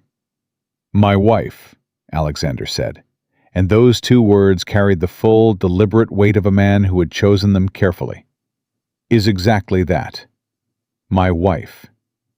This marriage is not a transaction that can be unwound by convenient testimony. And if you move against this household again, through lawyers, through letters, through any avenue available to you, I will respond accordingly. He paused. Do you understand me? Margaret stood very straight. I understand, she said, with the dignity of a woman who has lost a round and is already planning the next. Good, Alexander said. I'll have Hatch bring the carriage around. It was a dismissal, clear, final, and entirely without cruelty. Margaret turned to Eliza, and for a moment, just a moment, Eliza saw behind the careful face to whatever was actually there. And it was not guilt, and it was not remorse, but it was something, some knowledge of what she had done, held away at a distance, behind glass. You've done well for yourself, Margaret said, quietly. I have done well, Eliza agreed. Yes. Margaret left. Clara paused in the doorway, turned back, and looked at Eliza with an expression that held more honesty than she had shown in years. I'm sorry, she said. I should have. When she told me what she'd done, I should have. You're here now, Eliza said, without warmth, but without coldness. That's something. Clara nodded once and went. The front door closed. Eliza sat still for a moment, her hands in her lap, breathing slowly. The fire crackled behind her. Alexander sat down in the chair Margaret had refused. He leaned forward, elbows on his knees, and looked at her. Are you all right? He said. Yes, she said, and then, no, not entirely. She looked at him. She knew what she was doing when she sent me here. She knew it wasn't Clara she was protecting. She was protecting her investment. Clara is currency she hasn't spent yet. She stopped, swallowed. I was inventory she was willing to move at a loss. He was very quiet. I know that, she said. I've known it. But hearing it out loud, even to myself, is a different thing." He reached out. His hand covered hers on the arm of the chair. Just that. Just his hand over hers. The same light grip he had used in the chapel. No more pressure than necessary. He did not say anything. He did not offer comfort in words, which she had learned by now was not his way, and was also not what she needed. What she needed was exactly this: someone to sit with her in it and not try to fix it, to stay close and let the weight of it be real. She turned her hand over under his. Her fingers closed around his. They sat like that for a long time, in the quiet of the house that was hers, that she had made hers, piece by piece, day by day, the way you build something you intend to last. And outside, the carriage rolled away down the road, taking Margaret Whitmore with it, and neither of them watched it go. The letter from Hartfield and Associates arrived for the third and final time on a Monday, and it was different from the others. Eliza knew it was different before she opened it. The weight of it was wrong. Too substantial for a simple inquiry. Too deliberate in its formal sealing. She opened it at her writing table, with the same standing posture she always used for things that might knock her sideways. And she read it through twice, and then she sat down, which told her something about the contents before her mind had finished processing them. Edmund Hartfield was not making an inquiry anymore. He was making a claim. A formal, documented, legally constructed claim to the Blackwood estate on the grounds that the current Duke's marriage was, as his attorneys put it, a union entered into under conditions of material misrepresentation and absent demonstrable mutual consent, and that, in the absence of legitimate issue, the title and its associated lands should revert through the collateral line. He had a court date, 6 weeks away, in Richmond. She set the letter down. She picked it up again. She read the court date a second time to be sure she had it right. Then she went to find Alexander. He was in the library, which was where he went when he was thinking. She had mapped him over these weeks the way you map a house you intend to live in, learning where each person goes when they need to be alone with something. She knocked twice and opened the door, and he looked up from his desk and read her face in 1 second flat. "How bad?" he said.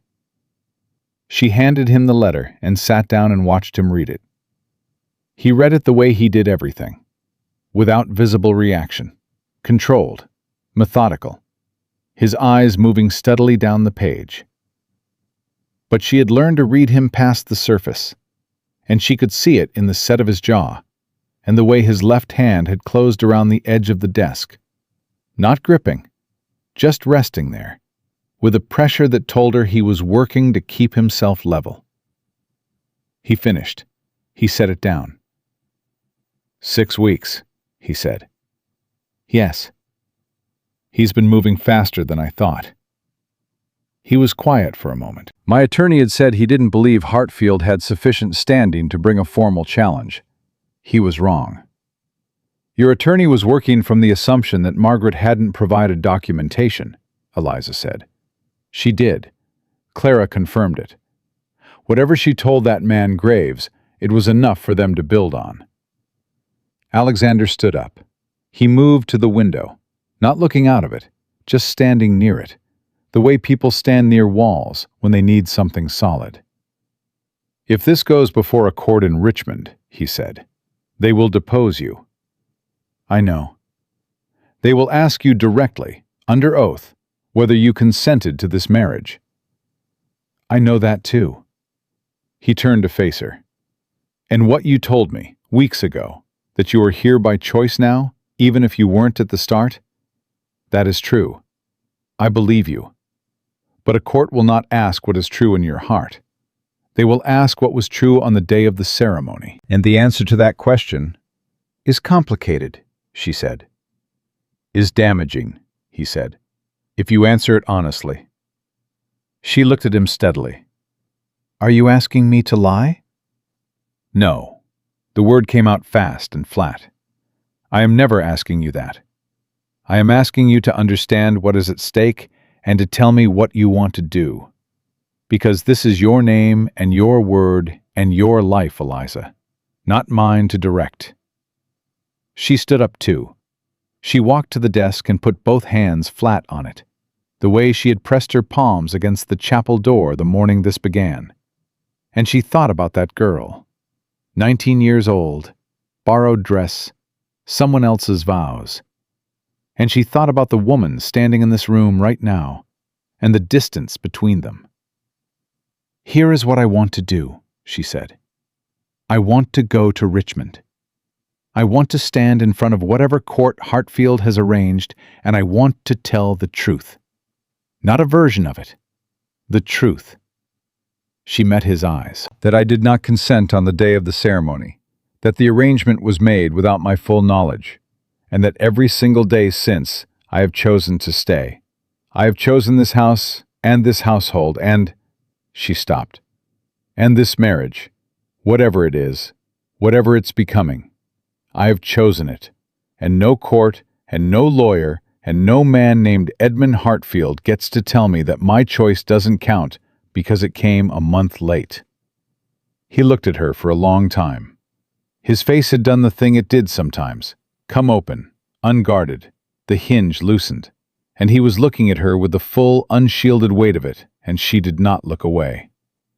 "Eliza," he said, and his voice had that low, rough quality it got when he was saying something he hadn't planned to say. "I need to tell you something." "All right?" "I found the sketchbook," he said, "that you found." She blinked. "You knew I'd found it." "I knew the moment I opened it. The pages had been turned." He paused. "I want to explain it, not as an apology, though I understand if it requires one, but as an explanation. You don't have to." "I do," he said. "I've been watching you since the first morning you came down to breakfast and told me you wanted to know the household accounts. I've been watching you because I did not know what to do with you." He said it with the blunt honesty of a man who has decided to stop managing his own sentences. "I did not know what to do with a woman who sent for the carpenter without asking, and sat on the floor with a small boy teaching him his letters, and walked into my study during a bad spell and built the fire back up, and didn't ask me a single question I didn't want to answer. I didn't know what category to put you in, so I drew you instead, because drawing is how I understand things I can't name yet." She was very still. "And I need you to know," he said, "that I have named it now." The fire behind her cracked and settled. The clock on the mantel moved through several seconds. "Alexander," she said carefully. "I know the timing is terrible," he said.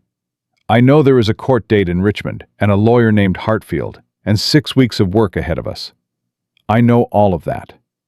But I have been not saying this for long enough that it has become its own kind of dishonesty. And you told me on the first day that you needed me to be plain with you. So I am being plain." He held her gaze. "I love you. That is what I've named it. And I am not telling you because I expect anything from it. I am telling you because you are about to walk into a courtroom and speak the truth on my behalf. And you deserve to know what the truth is on mine." She stood at his desk, with her hands flat on the surface, and her heart going so loud she could feel it in her throat. And she thought, "I was not supposed to want this." She had come here as a transaction. She had intended to survive it with her dignity intact and her walls up. She had planned, very carefully, not to need anything from this man. Plans, she thought distantly, were a form of fiction you told yourself before the story started. "You are the most frustrating person I have ever tried to stay rational around," she said, and her voice came out rougher than she meant it to. Something moved through his face. Relief, maybe, or the beginning of it. "Is that a response?" "It's a preamble," she said. "I love you too. That's the response. And yes, the timing is terrible.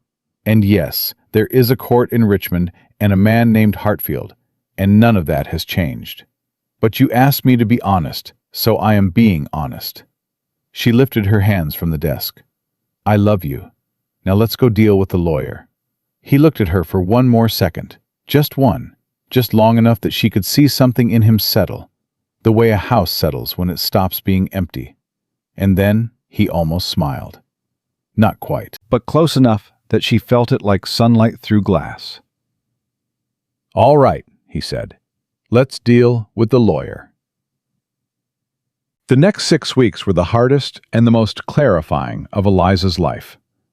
She wrote to her father's attorney in Richmond, a man named Garrett Cole, who had handled the Whitmore affairs for 20 years before Margaret had quietly moved the account to someone more manageable.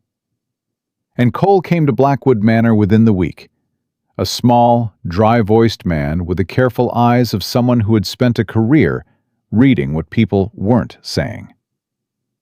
He sat across from them both at the dining room table and listened to the full account. And when they had finished, he was quiet for a moment, and then he said, "The consent question is the fulcrum. Everything else Hartfield has is circumstantial.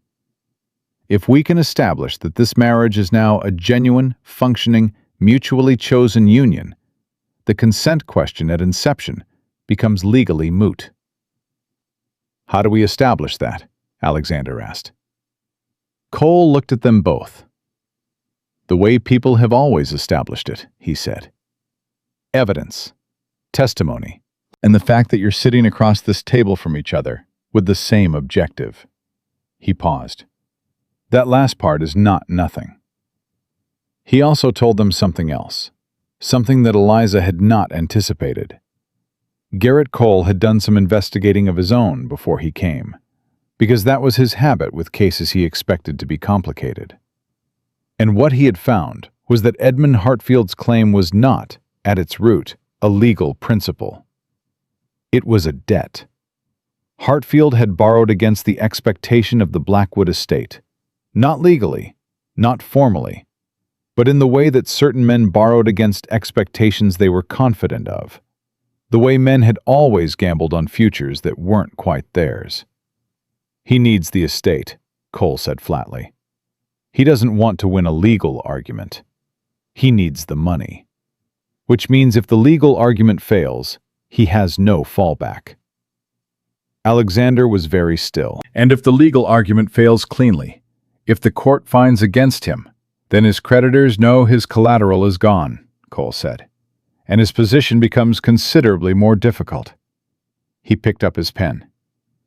"Which is why we are going to win this clearly, not narrowly, clearly." Eliza looked at Alexander across the table. He looked back at her. "Tell us what we need to do," she said. She wrote to Clara. She had not planned to. She sat at her writing table one evening with the intent to write something else entirely, and found the letter composing itself instead, the way honest things sometimes do when you stop managing them. She did not ask Clara to do anything. She simply told her what was happening and what was at stake, and she said, "You are the only one who knows what Margaret told Graves. Whatever you decide to do with that, I understand. But I wanted you to know." She sealed it and sent it with Hatch before she could reconsider.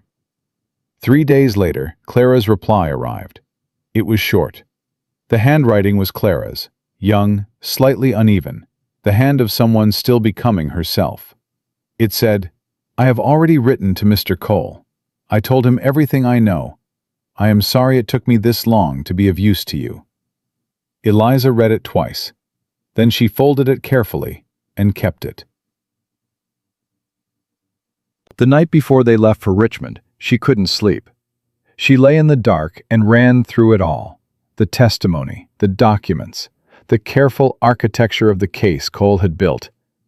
And she knew it was solid, knew it intellectually. But knowing a thing intellectually and trusting it in the dark at 2 a.m. were different operations, and she had never been able to force the gap closed by will alone. She heard his footsteps in the corridor, the uneven rhythm she knew as well now as her own heartbeat. And then they stopped outside her door, and there was a pause and a knock. 2 raps. Not aggressive, not apologetic. She got up and opened it. He was dressed, which meant he hadn't slept either.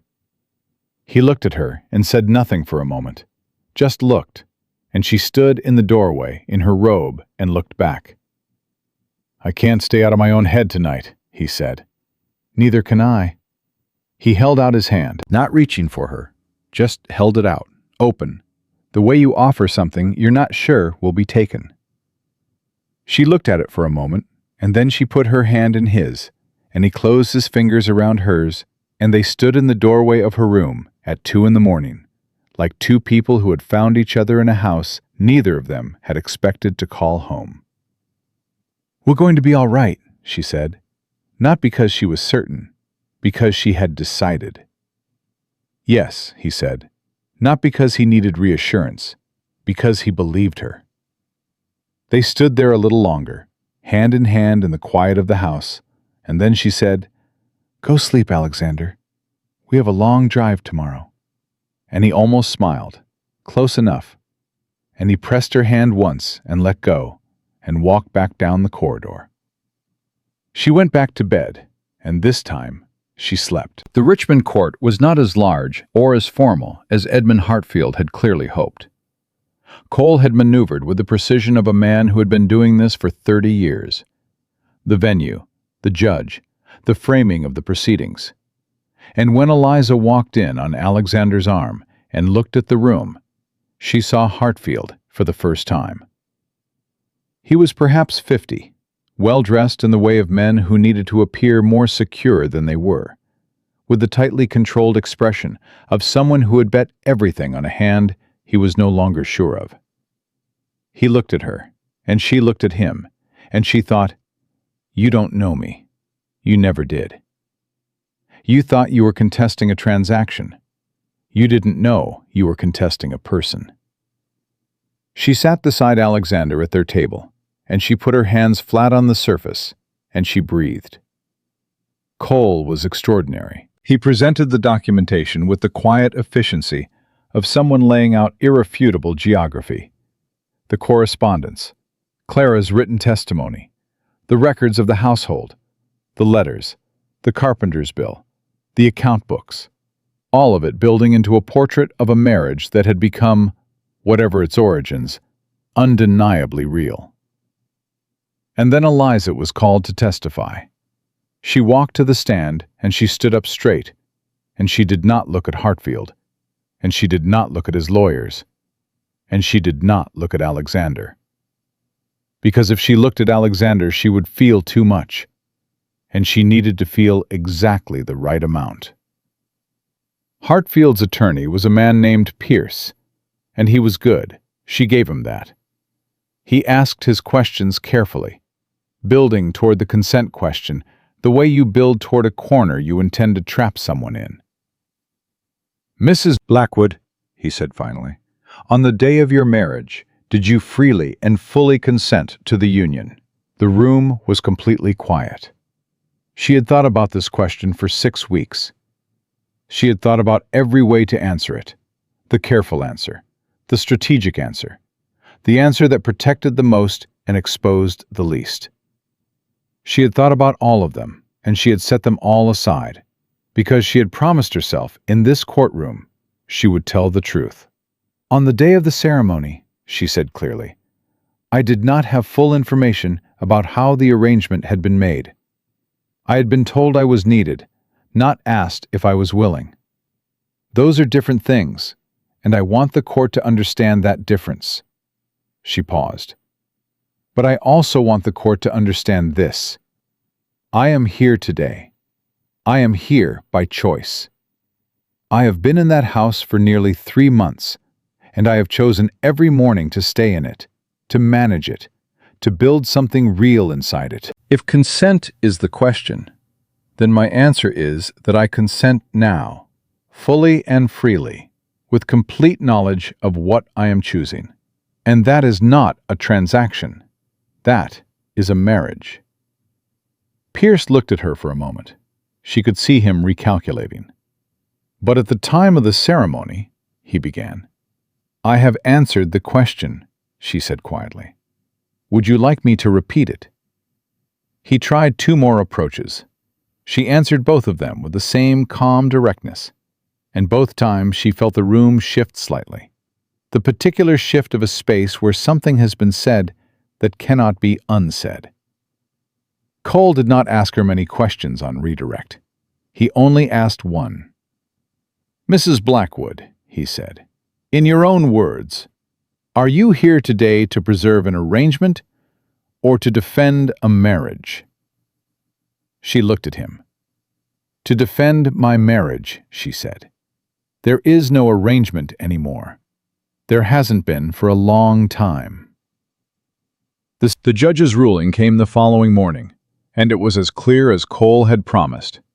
Edmund Hartfield's claim was dismissed in full. The court found no legal basis for contesting the validity of the Blackwood title's inheritance provisions, and noted specifically that the testimony of Mrs. Blackwood had demonstrated, to the court's satisfaction, the genuine and mutual nature of the union in question. Hartfield left the courthouse without looking at them. Eliza watched him go and felt nothing dramatic.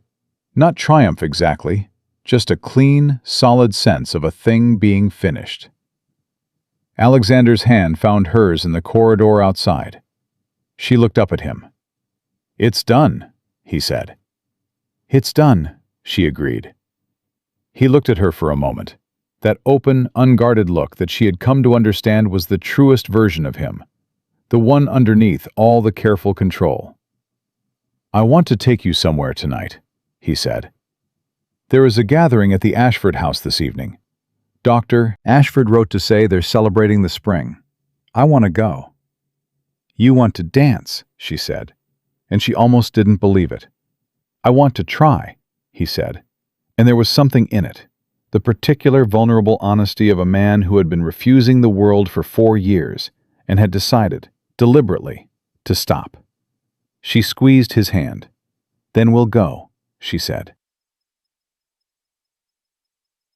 The Ashford house was warm and full and loud in the way she had come to love it. And when they walked through the door together, the room did what it had done the first time. Recalibrated. Noticed. And this time, Eliza felt it differently. Not the weight of being assessed, the warmth of being recognized. Dr. Ashford shook Alexander's hand and pulled him into a brief, unself-conscious embrace, the way old friends do when they have been worried and are relieved. And Mrs. Ashford took Eliza's hands in both of hers and said, "I heard.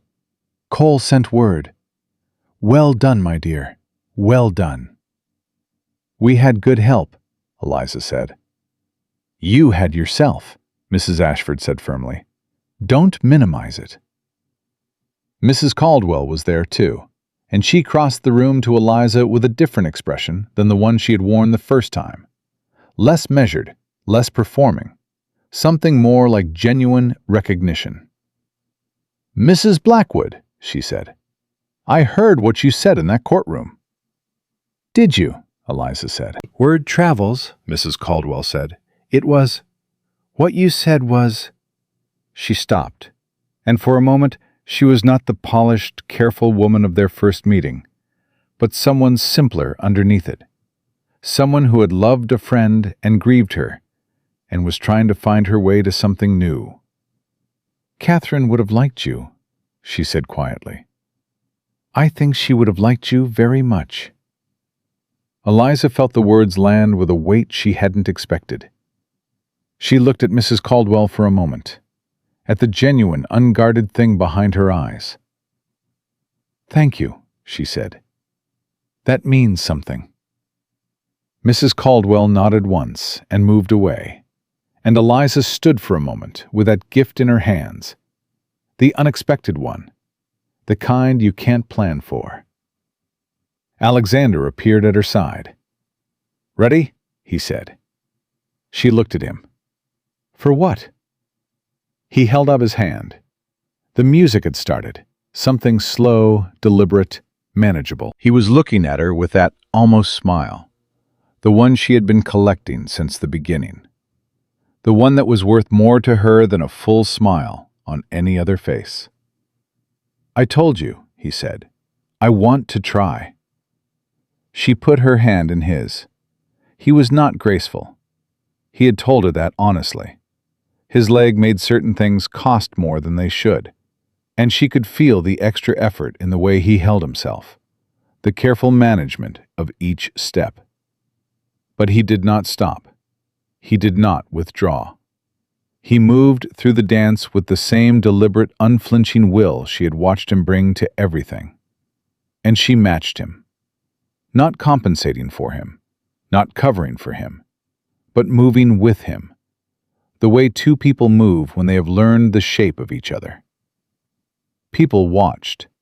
She felt them watching, and she did not care, because what was happening between her and this man in the middle of this room was not for the room. It was theirs. "You're doing it," she said quietly. "We're doing it," he said, and corrected her without making it a correction. She looked up at him, at the gray eyes, steady as always, but warmer now, the cold long gone from them. And she thought about a girl who had pressed her palms against a chapel door and told herself, "These are the facts. Facts can be worked with. Facts are not the same as fate."